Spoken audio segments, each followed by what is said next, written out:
There's a term that you've probably heard of, but you probably don't know what the hell it means. I'm saying you, and I'm yelling. I'm just mad at this whole fucking denying people food type thing. And by you, I don't necessarily mean you. I mean the power structure that's in charge. But there's this saying that goes, "You're not worth your salt." You know what that means? It means you're not worth the seasoning that you add to your food because salt used to be very expensive. Spices, the spice trade, you know what I'm saying? It was a big, big thing. You couldn't just go get salt. Somebody had to go to the ocean and make salt. You know what I mean? And then it had to get transported inland and, on the backs of camp and all this. It was a big deal. And so people would say, you aren't worth your salt.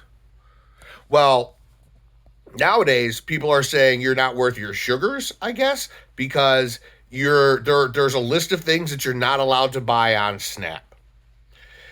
Now that's just based on optics, because people are like, oh, you shouldn't be able to buy sugary drinks or chips or snaps with Snap assisted money.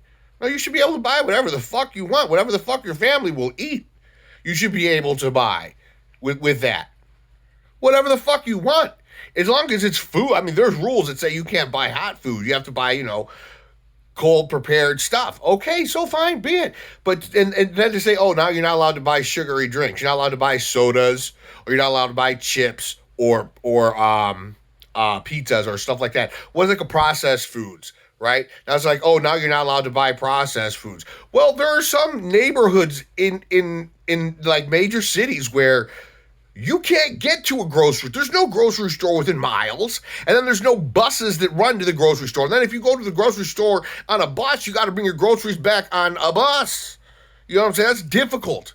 And so the closest thing that you can go to is to one of these smaller places that are set up there that sell nothing but these processed foods. So these places are going to go out of business because they can no longer get SNAP. Okay, fine, whatever. That's fine, whatever.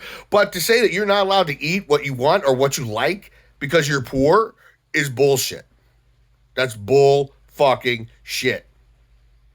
Kids are going to get made fun of in school because the other kids are going to be like, oh, look at this kid is poor. You can tell by his Brussels sprouts and kale. Look at us. We're all eating fucking Lunchables and this asshole's eating fucking kale. It destroys self-esteem of children when other children around them can see, obviously, that they're poor based on what they can eat. You're so poor, you can't even eat good stuff. I mean, come on.